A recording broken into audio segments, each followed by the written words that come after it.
¿Qué tal? Buenas tardes. Le damos la bienvenida a esta nueva emisión de Mercados y Empresas. Estamos grabando este programa el mediodía del viernes, cuando acabamos de conocer la confirmación de Martín Guzmán, economista argentino de la Universidad de Columbia, como futuro ministro de Economía, bajo la gestión de Alberto Fernández del próximo 10 de diciembre.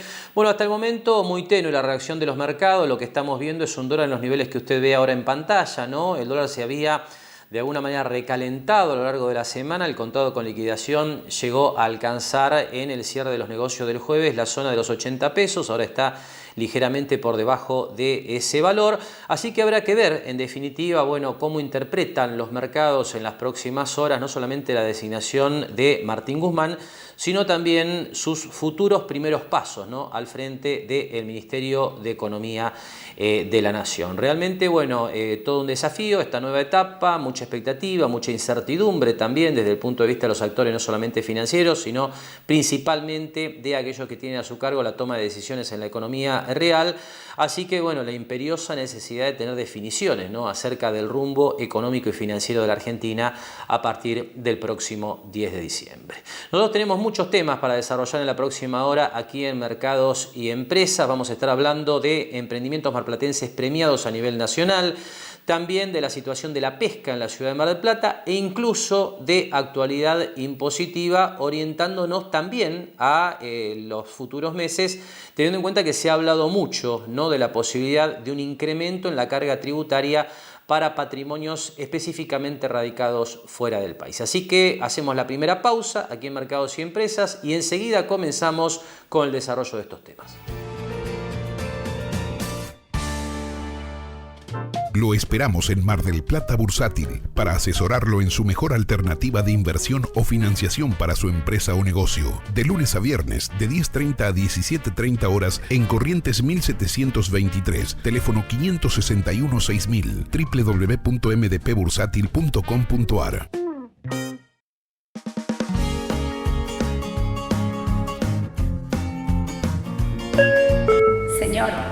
Señor, ¿necesita ver algo más? Sí, me gustaría. Séntete como en Pava, séntete bien, pásalo bien, séntete como en Pava.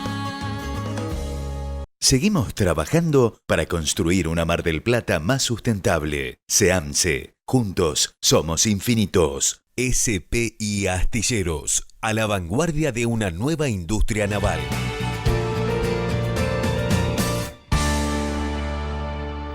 Bien, y hablamos en esta primera parte de Mercados y Empresas de emprendimientos innovadores aquí en nuestro medio, porque en la semana, bueno, se conoció la premiación de varios emprendimientos locales que han sido distinguidos por el Instituto Balseiro y también por el Empretec, el concurso de emprendimientos innovadores del Banco Nación. Nosotros vamos a tratar de ir semana a semana, bueno, presentándole este tipo de emprendimientos que han sido premiados, porque realmente son casos muy interesantes que nos parece permiten actuar como disparadores para otros emprendedores aquí de nuestra ciudad, y sobre todo da la posibilidad de conocer la experiencia, el recorrido que ha de alguna manera desarrollado cada uno de esos emprendimientos para llegar a instancias destacadas, ¿no?, como estos casos que estamos planteando. Esta semana vamos a hablar de biotecnología, porque en la semana tuvimos la posibilidad de conversar con el doctor Juan Pablo Busalmén, que es un investigador del CONICET, biólogo, que ha venido trabajando con lo que tiene que ver con el tratamiento sustentable de aguas residuales a nivel domiciliario. Esto es lo que ha dado origen a Biotecnología, hoy una empresa que está siendo incubada en la incubadora de la Universidad Nacional de Mar del Plata. Así que aquí la charla con Juan Pablo Busalmén y en principio su presentación de lo que es hoy Biotecnología. Biotecnología es un proyecto de empresa que está siendo incubada en la incubadora de empresas de la Universidad Nacional de Mar del Plata. Está orientada al desarrollo de soluciones para la urbanización sustentable. Esto es tratar de minimizar el efecto del crecimiento de la población, del hombre como especie, en minimizar el impacto que tiene sobre el medio ambiente. Bueno, un poco derivado de más de 15 años de investigación científica en bacterias que depuran agua y en distintos mecanismos, nos vimos envueltos en la posibilidad de validar una tecnología de tratamiento de aguas cloacales, de aguas residuales cloacales, no industriales, sino domiciliarias, que fuimos capaces de adecuar a un tamaño reducido las ventajas que la investigación científica, de los datos que la investigación científica había generado, nos permitió hacer el proceso más rápido, con un uso de espacio menor.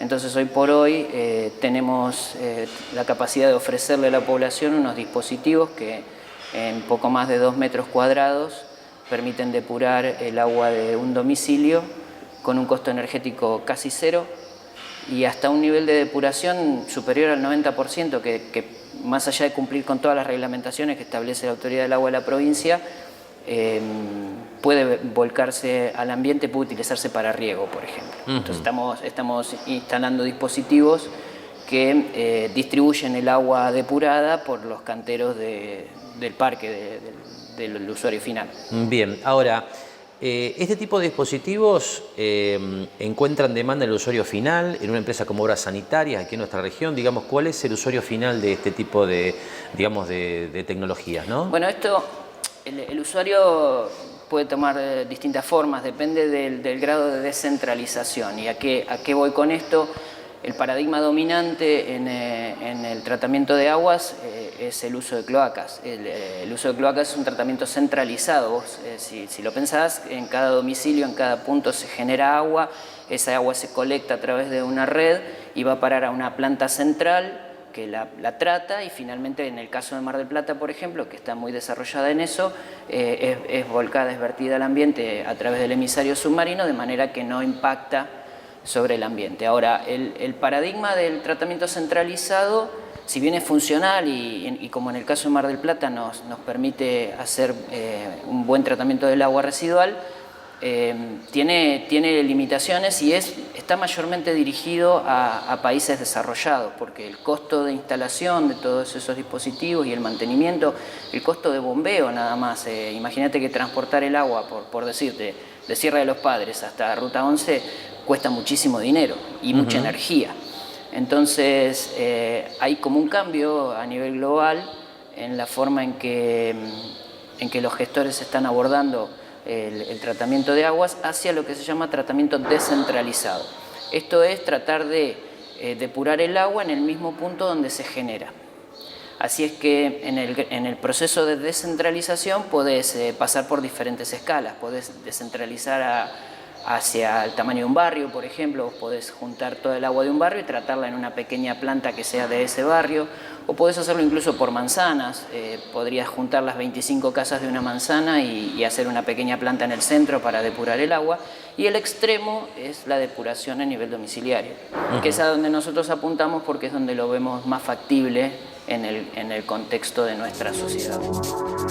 Y así presentaba Juan Pablo Busalmen Aviota Tecnología. Como decía anteriormente, hoy un proyecto de empresa que está siendo incubada en la incubadora de la Universidad Nacional de Mar del Plata. Y este es el aspecto que vamos a destacar en el segundo tramo de la charla con Juan Pablo, en el sentido de que es muy interesante ver cómo este tipo de instituciones, en este caso la incubadora de la universidad, permite dar apoyo a esa idea que genera un grupo de científicos, que seguramente es muy interesante, muy atractiva. Juan Pablo la planteaba con mucho entusiasmo y precisión, pero claramente requiere de algún aporte adicional desde el punto de vista de validar ese tipo de iniciativas, de desarrollos, y de esa manera, con esa validación, bueno, conseguir que el nuevo producto, el nuevo servicio salga al mercado con chances de éxito. En el segundo tramo de la charla con Juan Pablo Busalmen, entonces, bueno, el aporte de la Universidad Nacional de Mar del Plata, de su incubadora, para lo que ha sido el desarrollo de esta idea que, como decía Busalmen, tiene más de 15 años de gestión. El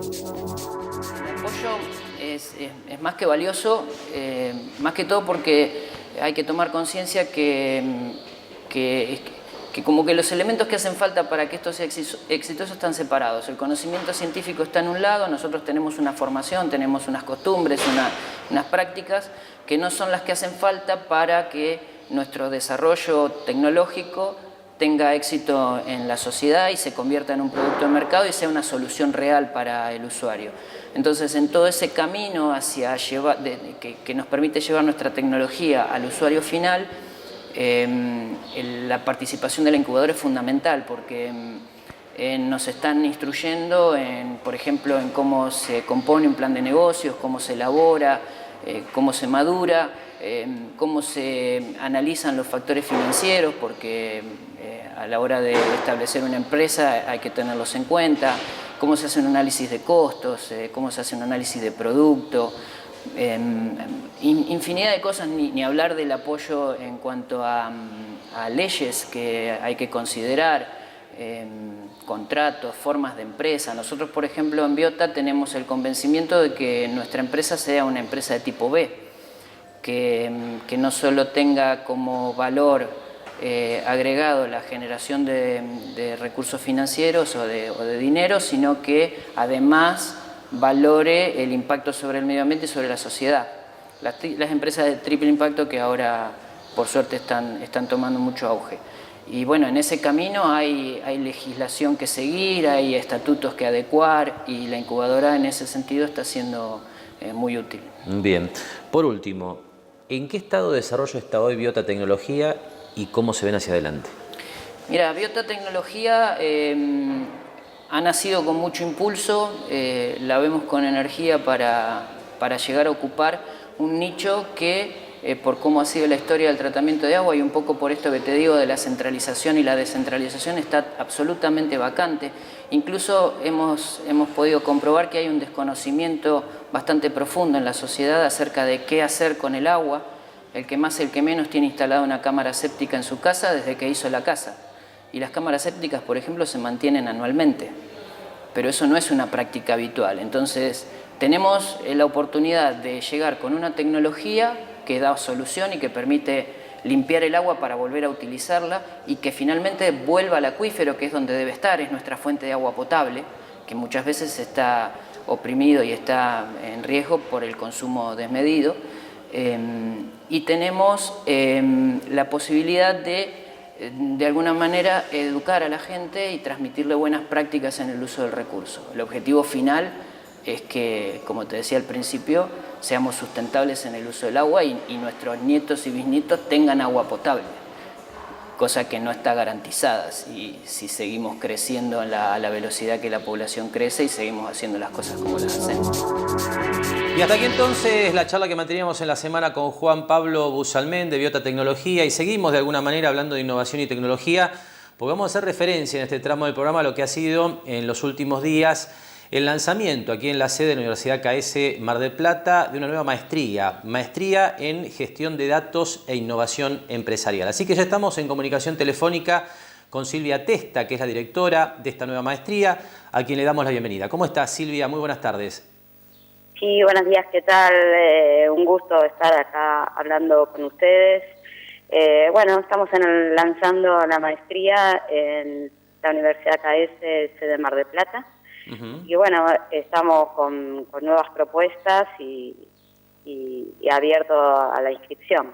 Bien, ahora, ¿en qué consiste esta nueva maestría? Ciencia de datos, innovación empresarial, uno relaciona con el tratamiento de grandes volúmenes de datos, ¿no? Lo que se conoce como Big Data, pero estrictamente, ¿de qué contenidos y de qué propuesta académica estamos hablando?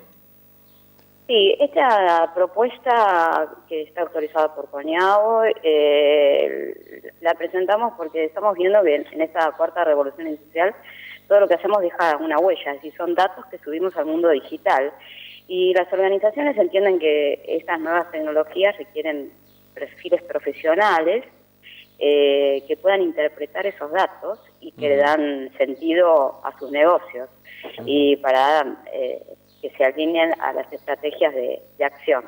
Porque bueno, la falta de estos perfiles y de estos recursos profesionales para interpretar los datos puede frenar hasta la transformación digital en la cual están inmersas hoy todas las empresas.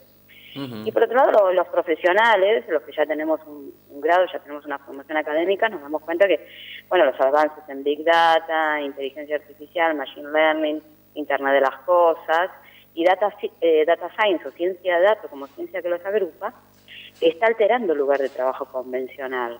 Entonces, reconocen que el desafío es cómo adaptarse a estos entornos dinámicos y eso dependerá de cómo se preparen en el presente, de entender de qué se trata estas tecnologías emergentes y adquirir las habilidades para emplearlos, para enfrentar los empleos del futuro, obviamente con el toque de innovación y creatividad que requiere el mundo digital.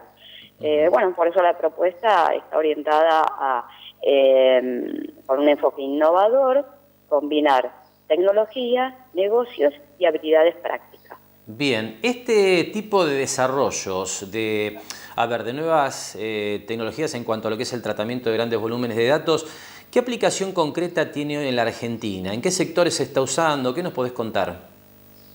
Bueno, el campo abarca todos los campos, desde la parte de servicios, la parte de industrias, la parte de energía y clima. Por eso el plan de estudios abarca, es muy amplio también.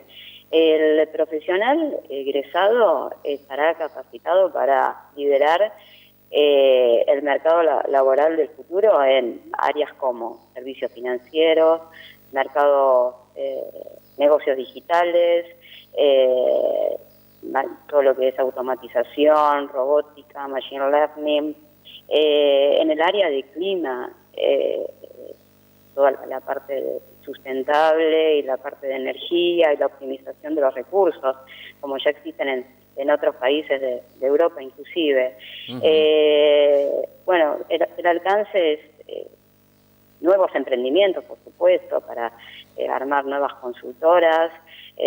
También está enfocado a retail, por supuesto, fintech, y como empresa de servicios aseguradoras, servicios financieros.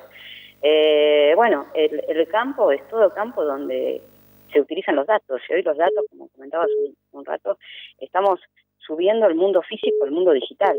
Entonces, bueno, todas las empresas entienden que tienen que trabajar con los datos.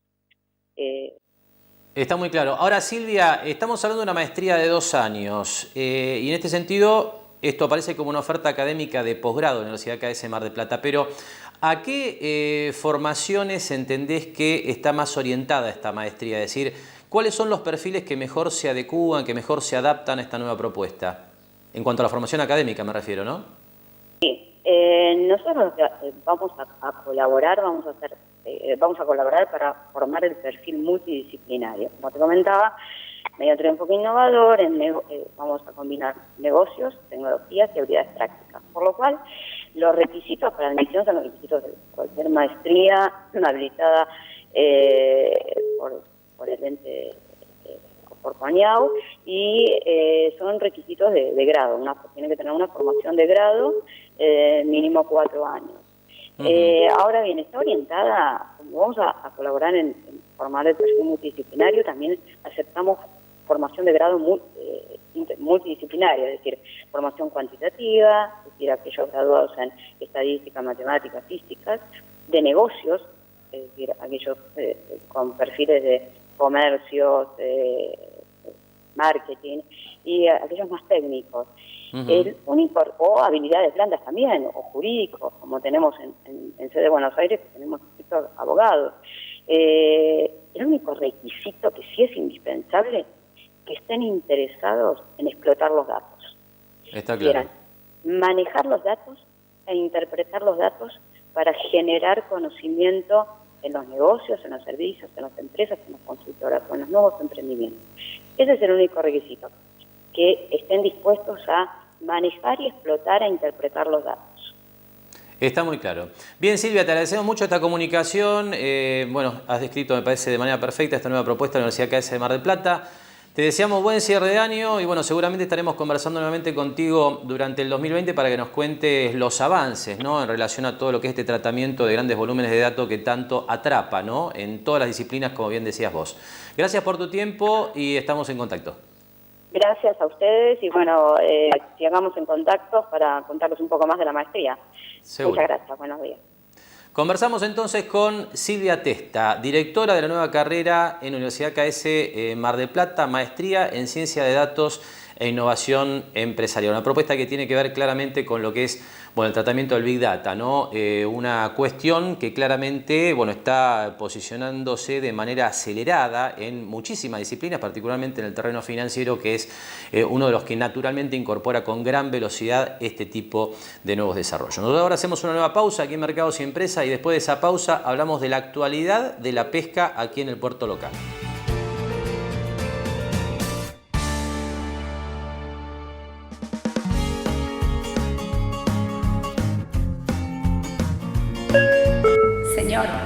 Señor, ¿necesita ver algo más? Sí, me gustaría. Sentite como en pava, sentite bien, pásalo bien, sentite como en pava. Lo esperamos en Mar del Plata Bursátil para asesorarlo en su mejor alternativa de inversión o financiación para su empresa o negocio. De lunes a viernes, de 10:30 a 17:30 horas en Corrientes 1723, teléfono 561-6000, www.mdpbursátil.com.ar.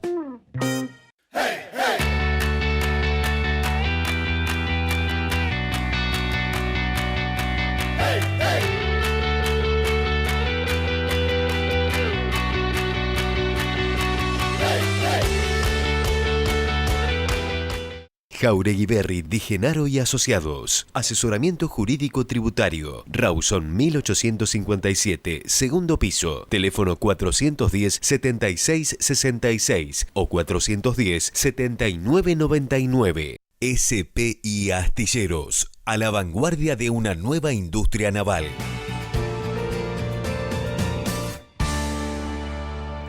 Y como le decía en el cierre del bloque previo, enseguida vamos a estar hablando de la actualidad de la pesca aquí en la ciudad de Mar del Plata a través de la charla que manteníamos en la semana con el licenciado Mariano González, gerente de UDIPA y Cafresport aquí en nuestra ciudad. Pero antes, novedades que nos hace llegar la gente de Banco Macro y que compartimos a continuación y que tiene que ver con informar que Banco Macro se ha sumado al panel de gobierno corporativo de BIMA, Bolsas y Mercados Argentinos. De esta manera, Banco Macro es la quinta empresa que se incorpora a este panel y destaca la gente del banco que la adhesión de las compañías a este panel de gobierno corporativo implica la incorporación voluntaria de un conjunto de requisitos alineados a los principios de gobierno corporativo de la Organización para la Cooperación y el Desarrollo Económico y adoptados por el G20. Los principios de gobierno corporativo protegen a los accionistas minoritarios, mejoran la difusión de las políticas y promueven la existencia de procesos y métodos de monitoreo en la estructura de la organización. Por último, destaca la gente de Banco Macro que de esta manera los inversores tienen a su alcance y en forma directa más información a la hora de ejercer sus derechos e invertir, y a la vez este panel potencia la visibilidad y el atractivo de las compañías ante inversores internacionales. Ahora sí, hablamos de la pesca aquí en el puerto de la ciudad de Mar del Plata y con un enfoque pyme, porque los grandes números lo que muestran es que la pesca básicamente a partir de lo que ha sido diríamos el salto del tipo de cambio ha tenido un impulso como cualquier sector básicamente exportador. Pero ¿qué está pasando en el sector pyme? Sobre este tema conversamos en la semana con el licenciado Mariano González. Uno analiza lo que son los grandes números y lo que le ha ido, lo que involucra a todo el sector, tanto el sur, norte, pequeñas, grandes empresas y las estadísticas oficiales. Es un sector que a pesar de todos los vaivenes del país en los últimos tiempos ha mantenido volúmenes de exportación y de ingreso de divisas importantes al país. Hoy vamos a terminar prácticamente igual que el año pasado, alrededor de los 2.000 millones de dólares exportados, que representa prácticamente el top 5 de los conglomerados exportadores del país. O sea, la pesca está ahí y con las mismas cantidades de toneladas. Ahora, lo que remarcás sobre la pequeña y mediana empresa sí es un factor a tener, porque cuando empezamos a desmenuzar un poquito esos números, esos grandes números, vemos que la realidad de todos los subsectores dentro de la pesca no ha sido la misma, o que han vivido una situación un poco más compleja. Particularmente en el caso de Mar del Plata, si bien mantiene ritmos de actividad y volumen de trabajo constante por ahí en los muelles, sí se ve en los últimos años que viene declinando y que está teniendo un impacto importante en el ritmo de las plantas, sobre todo la pequeña y mediana. A esto obviamente hay que sumarle el resto de las cuestiones que hacen a cualquier economía productiva del país. O sea, la pesca no ha sido ajena a todos los idas y vueltas económicos o macroeconómicos por los que vivió el país. Las variaciones en la tasa de interés, la inflación, el tipo de cambio.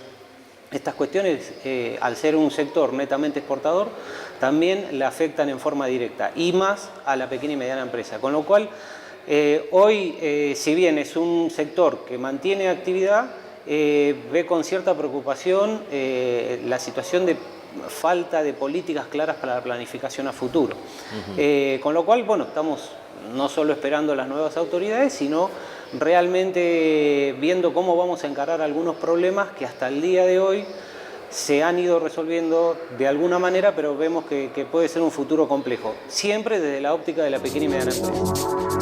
Y así describía Mariano González en un primer tramo de la charla la situación en su enfoque de lo que es la realidad del sector pesquero hoy aquí en el puerto de Mar del Plata. Los grandes números parecen dar bien, pero con un impacto social que claramente parece tener otro balance. Decía Mariano González, bueno, que ahí aparecen problemas vinculados sobre todo con lo que tiene que ver con el procesamiento de pescado en tierra, lo que obviamente impacta en lo que es el empleo en nuestro puerto. En el segundo tramo de la charla, bueno, profundizamos estos temas, ¿no? Los problemas que Mariano González entiende hoy tiene la pesca aquí en nuestra ciudad.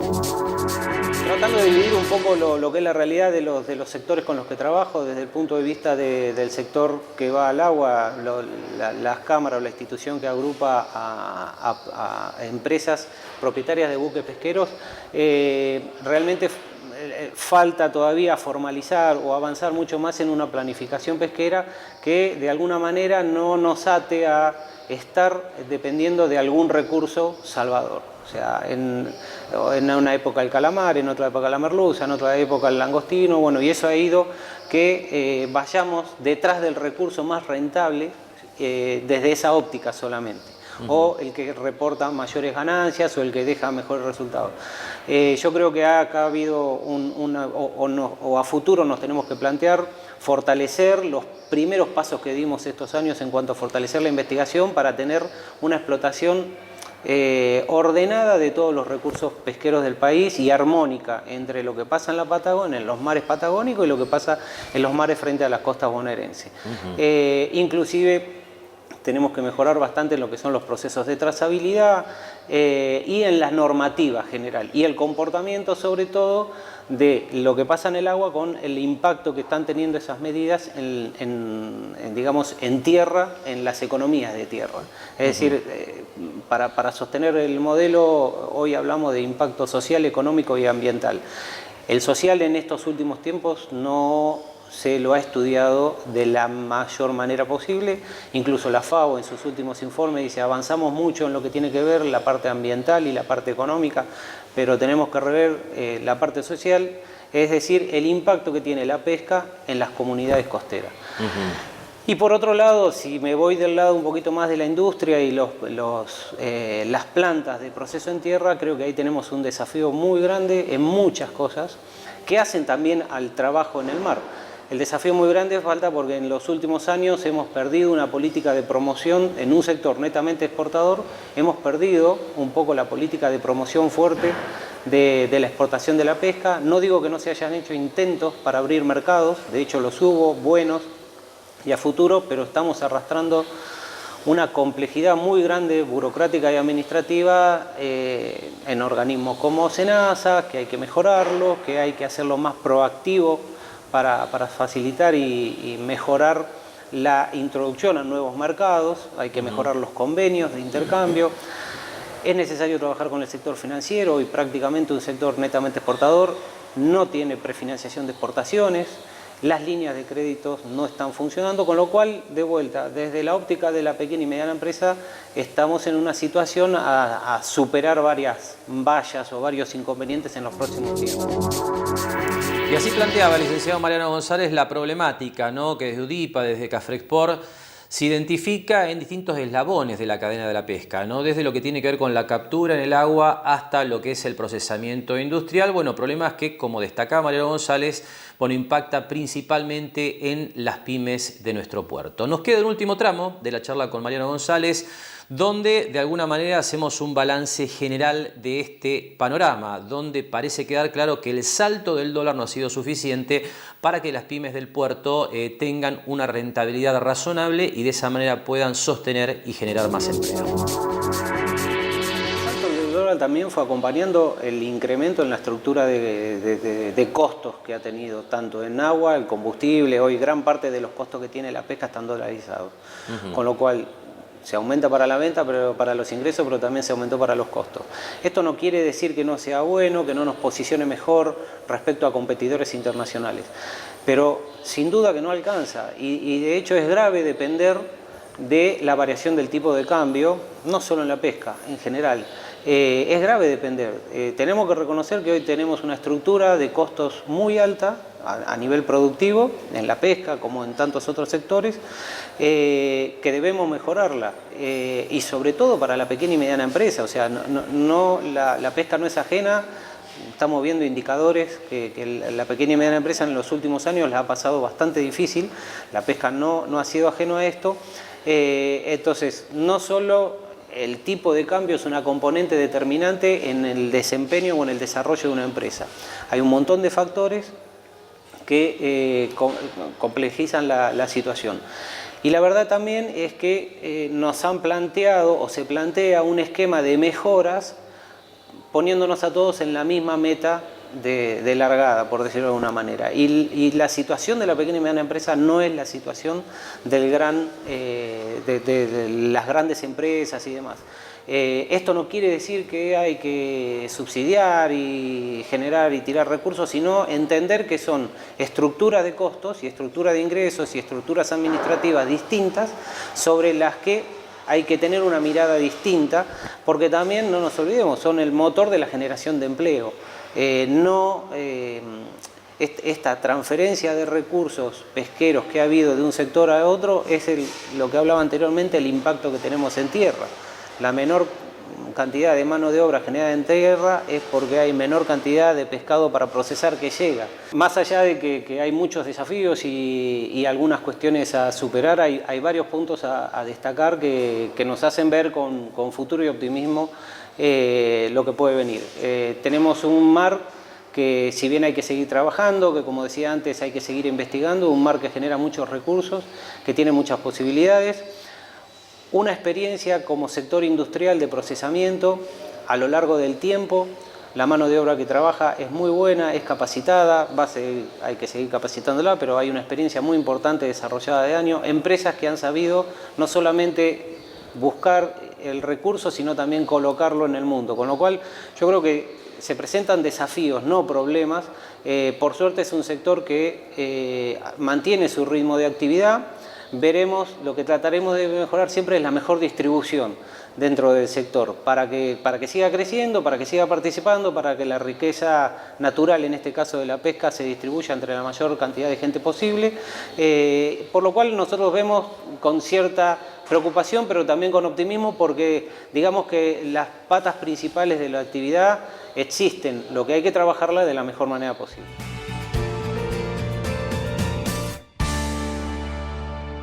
SPI Astilleros, a la vanguardia de una nueva industria naval. Seguimos trabajando para construir una Mar del Plata más sustentable. SEAMSE, juntos somos infinitos. ¡Hey, hey!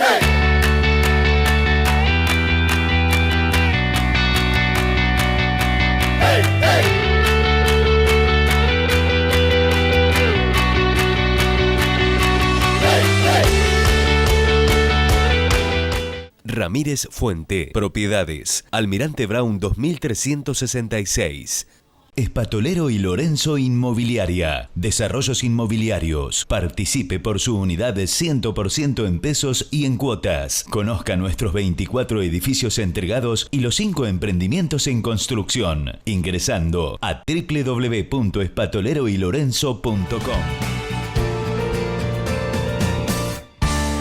Bien, enseguida vamos a estar hablando ya de lo que ha ocurrido en la semana financiera, con un recalentamiento del dólar, como planteábamos en la apertura, con mercados internacionales en terreno positivo, y aquí la bolsa, bueno, de alguna manera moviéndose en torno a las expectativas que despierta el panorama económico y financiero a partir del próximo 10 de diciembre. Bueno, así que antes de meternos de lleno en lo que es la información financiera, tiempo de analizar, bueno, las expectativas que hay en materia tributaria, porque se ha venido hablando mucho en los últimos meses, le diría, de la posibilidad de un incremento de la alícuota del impuesto a los bienes personales, sobre todo pensando en los activos que están radicados en el exterior. Sobre este tema conversamos en la semana con el doctor Marcos Jauregui. Ahora lo que tenemos es ciertas conjeturas y comentarios respecto a qué tipo de política tributaria puede llevar adelante el nuevo gobierno. La cuestión puntual de los bienes personales creo que viene un poco ligado al blanqueo que fue el último blanqueo, digamos, fue de la gestión de Macri, sin tener en cuenta que también hubo blanqueos, digamos, en el gobierno Kirchner, en el gobierno Menem, sí, ha habido en la historia varios blanqueos, pero puntualmente el blanqueo que se llevó adelante en la época del gobierno de Macri, en el cual muchos activos que se encuentran tanto en Argentina como en el extranjero fueron exteriorizados y declarados por los contribuyentes, a partir de ahí es como que se ha venido hablando sobre qué posibilidad hay de buscar que esos activos paguen alguna alícuota especial, teniendo en cuenta particularmente que ese blanqueo implicó que esos bienes o esos activos se mantengan en el exterior. Y bueno, siempre hubo un poco este tipo de conversaciones, idas y vueltas respecto a este punto en particular. Entonces, en este momento hay varias opiniones, varias cuestiones que se van lanzando, que habría que ver qué grado de entidad tienen, pero sobre particularmente afectar o hacer una tributación más puntual sobre ese tipo de activos. Es decir, que los activos radicados en el exterior tengan algún impuesto o un impuesto mayor que los que estuvieran a nivel nacional, o directamente gravar con el impuesto a bienes personales a una alícuota mayor a todos los bienes, teniendo en cuenta que no es un impuesto que recaude mucho, pero que de esta manera podría llevar a un tipo de tributación excepcional que aumente un poco las posibilidades del Estado en recaudar. Es decir, hay varias alternativas, incluso hasta se plantea una posibilidad de permitir cierta repatriación de capitales exteriorizados en el régimen de blanqueo, para ser más gráfico, anterior, para que tengan una tributación más liviana que los que se mantengan en el exterior.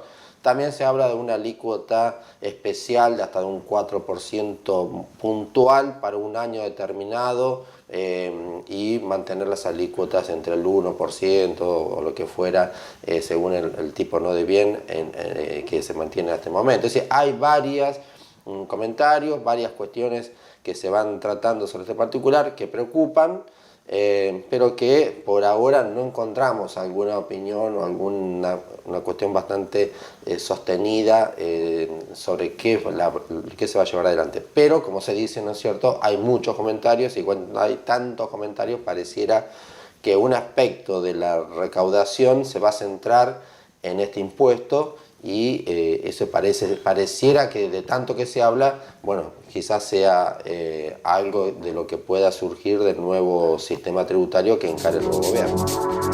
Y está claro que hasta el momento son todas especulaciones, no hay definiciones. Estas, uno supone, aparecerán a partir del próximo 10 de diciembre, pero hay varios proyectos que parecen haber trascendido, que alcanzan, como decía Marcos Jauregui Berri, bueno, la posibilidad de que se graben los activos en el exterior con alícuotas del 4% o superiores. Habrá que ver en qué queda todo eso, pero por supuesto la pregunta que surge naturalmente es: ¿cuál es el límite donde puede aparecer la justicia planteando que esas alícuotas son confiscatorias, ¿no? Un tema que ha sido, bueno, objeto de análisis en las últimas décadas aquí en la Argentina. ¿Hasta dónde se pueden incrementar, bueno, las cargas tributarias sin caer en confiscatoriedad? Al mismo tiempo, cuando aparece la posibilidad de gravar con una alícuota diferencial activos en el exterior, otra pregunta que aparece es si puede efectivamente pasar por la justicia algún planteo de un contribuyente que bueno, plantee discriminación, ¿no es cierto?, con respecto a los activos en el exterior, con respecto a los activos en la Argentina, al ser grabados con distintas alícuotas. Sobre estos temas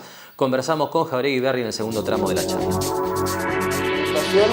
Se dice que tiene que ser equitativa y tiene que respetar el principio de igualdad y demás. Ahora, las categorías de imposición deben ser expuestas de una manera razonable. Es decir, puede haber distintas categorías de tributación ante situaciones similares y no iguales que deben respetar cierta razonabilidad. Es decir, un Estado puede, o un Congreso puede sancionar una alícuota especial para activos que estuvieran en el exterior, distinta a la que estuvieran en Argentina, pero tiene que tener un fin o una motivación esa ley que lleven a justificar esa categoría distinta ante el determinado impuesto. Es una cuestión de apreciación, es una cuestión de límites en los cuales la justicia después va a resolver si esa categoría es inconstitucional o no es inconstitucional. Es algo que es linda muchas veces con arbitrariedad, con la razonabilidad, de decir, bueno, hay Hay muchos ejemplos de este tipo de tratamiento distinto ante situaciones que parecieran iguales. Lo que hay que buscar es la motivación. En ese sentido, bueno, tendrá que buscar el Congreso alguna motivación que diga, bueno, por ejemplo, esos activos en el país tendrían un fin distinto socialmente. Bueno, hay que buscar un argumento y que luego la justicia lo convalide. Y después, respecto a la confiscatoriedad, también hay un límite que dice que un impuesto confiscatorio cuando absorbe una parte sustancial de la renta.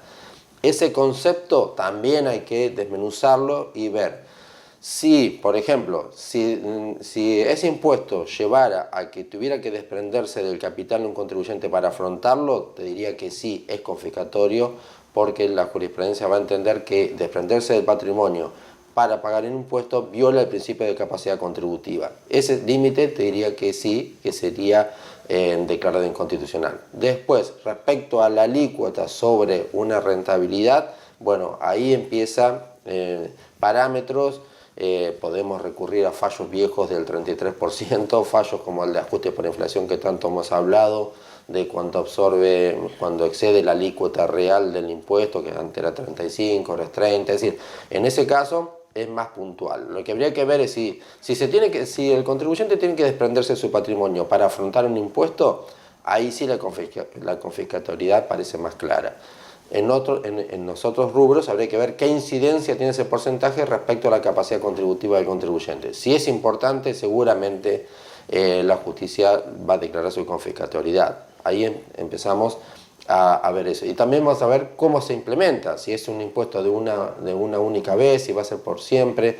Bueno, eso habría que ver qué es lo que en definitiva sanciona el Congreso, ¿no es cierto? Porque recordemos que este tipo de normas tienen que venir del Congreso. Así que bueno, veremos también cómo quedan las fuerzas en el Congreso y si se aprueba un tipo de impuesto de tal naturaleza.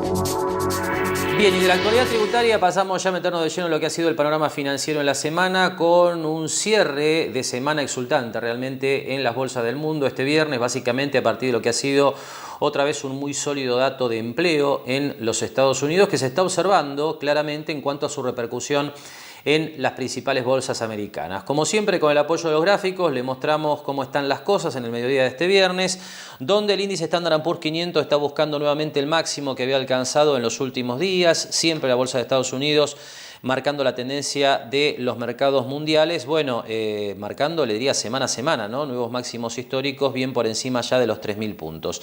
Tenemos a los mercados emergentes mucho más débiles, con alguna reacción este viernes, pero evidentemente siguiendo lo que pasa con la bolsa china, que no termina de despegar por la incertidumbre, ¿no?, que genera la posibilidad concreta de un acuerdo comercial entre China y los Estados Unidos. Realmente el mercado americano se ha despejado, y mucho en cuanto a su recorrido, están máximos históricos, y no pasa lo mismo con los mercados en China y los emergentes, ¿no?, que es lo que vemos que continúan en una zona de congestión desde noviembre del año pasado. Y por último, la rápida referencia a la bolsa argentina, antes de conversar enseguida con Adriana Figueroa desde Mar del Plata Bursátil, para ver las primeras repercusiones de la designación de Martín Guzmán como futuro ministro de Economía. Bueno, la bolsa argentina claramente en zona de derrumbe, ¿no?, después de lo que fue el colapso que siguió a los resultados de las PASO, con tendencia claramente descendente, que está demostrada por este promedio de precios de 200 días, que es muy seguido en los mercados internacionales, pero ahora tratando de armar, da la sensación, bueno, un ámbito de recuperación, ¿no? Habrá que ver si el índice Merval en dólares logra superar los $480 para tener algún recorrido adicional, porque realmente ha quedado en los últimos meses muy divorciado de los recorridos positivos de las bolsas del mundo. Nosotros ahora hacemos la última pausa aquí en Mercados y Empresas, y después de esa pausa nos comunicamos telefónicamente con la Bolsa de Mar del Plata para ver qué está pasando en la bolsa argentina minutos después de la confirmación de Martín Guzmán como ministro de Economía. Organización Ventimiglia. Somos una familia de asesores productores de seguros con más de 50 años de trayectoria en el mercado. Agentes del grupo asegurador La Segunda. Operamos en todos los riesgos. Contactanos al 491-5445 o 223 4 42 42 91 o en Guido 2019 Mar del Plata, de lunes a viernes de 10 a 14. Espatolero y Lorenzo Inmobiliaria. Desarrollos inmobiliarios. Participe por su unidad de 100% en pesos y en cuotas. Conozca nuestros 24 edificios entregados y los 5 emprendimientos en construcción. Ingresando a www.espatoleroylorenzo.com. SPI Astilleros. A la vanguardia de una nueva industria naval. Juan Antonio Constantino, abogado, Almirante Brown 2358, Entrepiso, Oficina 3. Bien, último tramo de mercados y empresas de tiempo entonces de comunicarnos telefónicamente con Mar del Plata Bursátil. Allí nos recibe, como todas las semanas, Adriana Figliolo. ¿Cómo estás, Adriana? Muy buenos días. ¿Qué tal, Marcelo? Buenos días. Bueno, contanos un poco las primeras repercusiones, ¿no?, de lo que es esta confirmación de Martín Guzmán como futuro ministro de Economía de Alberto Fernández. Bueno, estábamos mirando que recién abren las acciones en el exterior, que sería el primer efecto que... O sea, en la bolsa argentina esta semana estuvo bastante prolija, vamos a decir, tranquila, y bueno, hubo días de subas importantes, y sobre todo, bueno, ayer y antes de ayer. Y realmente hoy lo que veíamos un poco después del nombramiento, la confirmación si va a ser Guzmán o no, es como que afuera las acciones vuelven a abrir en terreno positivo. También el Dow está para arriba, ¿no? Pero aparte de eso, se ve como una mejora en los papeles argentinos. Habrá que ver qué pasa, ¿no? O sea, por lo menos ya están todos los ministros y el gabinete confirmado. Ahora habrá que ver qué pasa con la principal incógnita acá es, bueno, el tema de la deuda, ¿no? Claro. El miércoles nosotros estábamos mirando que el 10 está la Asunción y el 12 ya tienen que definir un vencimiento que hay, que es de una LECAP reprogramada. Así que bueno, ahí tendremos que ver, y aparte, bueno, durante este mes de diciembre vencen las rentas del DICA y del bono de 100 años, de la C17. Así que bueno, ya inmediatamente van a tener que dar un perfil o sea, emitir alguna opinión de qué es lo que van a hacer con la deuda, ¿no? Pienso que al haber nombrado a esta persona ya tienen el plan de acción. Pero bueno, eso tendremos que ir viéndolo y saliendo un poco de tantas incertidumbres que hay en este momento, ¿no? Que realmente todo lo que tocas es como una bomba, ¿no? Que no sabes para qué lado va. Lo único que nosotros le vemos más certeza, un poco, no certeza, pero bueno, como que no va a poder ya castigar tanto más son las acciones, ¿no? Que cotizan afuera, que te ajustan por el dólar, bueno, también están los CDR, pero en realidad estamos viviendo momentos de gran incertidumbre, porque si te está llamando un cliente que tiene un vencimiento y no sabes qué decirle, si lo van a pagar o no, qué van a hacer, que ya venía reprogramado, realmente a nosotros nos trae, realmente nos hace mal, ¿no?, trabajar en ese ámbito. Seguro. Ahora, Adriana, decíamos desde la apertura del programa que el dólar estuvo un poquito más firme esta semana, ¿no? ¿Qué está pasando en estas primeras horas del viernes? Sí, el dólar MEP, que es el que nosotros manejamos por bolsa, realmente se notó un incremento. Estaba muy tranquilo en línea del 71 pesos, 72, según, o sea, a principio de semana, y ayer se súper recalentó y llegó a 76. Así que bueno, evidentemente el dólar blue también subió, tocó los niveles de 70, así que bueno, cada vez se va haciendo más la brecha, ¿no?, entre el oficial y el dólar de que la gente puede comprar, ¿no? El otro es el dólar de $200 por mes realmente. Así que bueno, realmente estábamos viendo eso. Hoy veo como que, a priori, ¿no?, ahora se ve como que está aflojando un poco el dólar, un poquito más tranquilo, tanto el dólar MEP como el contado con liqui. Así que bueno, realmente todo es esperando el famoso día 10 de diciembre, ¿no? Y sobre todo la velocidad en informar lo que van a hacer. Seguro. Por último, Adriana, te pregunto, ¿qué otras cosas están generando negocios en la bolsa? La semana pasada hablábamos de factura de crédito electrónica, también hicimos referencia a cheques de pago diferido, está el tema de las cauciones. Nosotros lo que vemos es que el público, o sea, el que era inversor en pesos, y mucha gente que quizás está esperando para tomar una decisión en pesos, a ver qué hace, porque también dolarizarse a 75, capaz que no tenía ganas, los bonos tampoco sabés qué va a pasar, si están baratos o caros, la mayoría pensamos que está está barato, pero como, bueno, ante ese panorama tenemos muchísima gente que está colocado en caución bursátil. La caución bursátil sería como el plazo fijo de la bolsa, ¿no? La ventaja que tenés que es a 7 días, 3 días, podés colocarlo, ¿viste? Es muy versátil la cantidad de plazos que tenés para colocar. Y la tasa está alrededor del 42, 45%. Eso en cuanto a lo más seguro que tenés. Y después ya tenés, como para el público inversor, tenés los cheques de pago diferido, garantizados 100% por los SGR.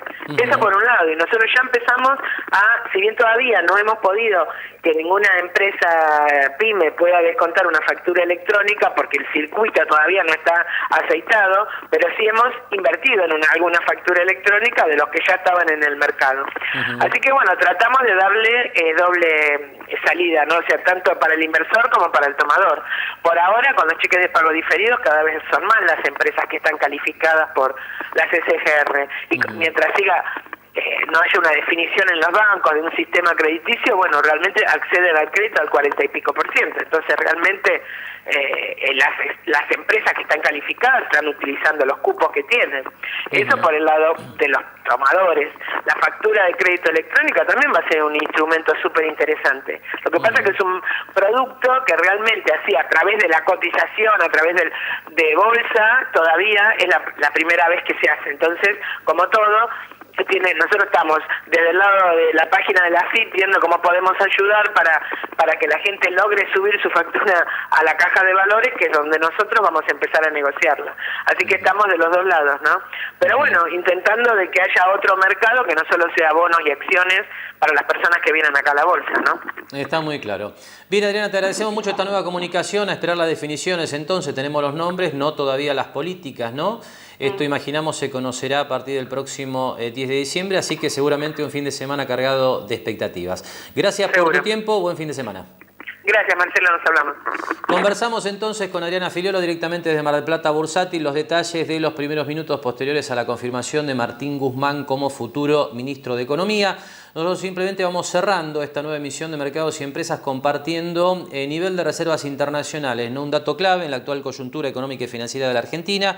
Bueno, muy estables, ¿no? Esto es lo que se viene viendo desde lo que fue el incremento de las restricciones cambiarias posteriores a las elecciones del 27 de octubre. Ahí usted tiene los números. Desde el viernes pasado hasta este jueves una muy pequeña disminución de 39 millones de dólares. Con lo cual, bueno, realmente la estabilidad de las reservas, por lo menos como objetivo de corto plazo, efectivamente se ha logrado. Nosotros de esta manera estamos cerrando esta nueva emisión de Mercados y Empresas. Le deseamos buen fin de semana, gracias por habernos acompañado y volvemos como siempre el próximo sábado a partir de la hora 18. Gracias y muy buen fin de semana.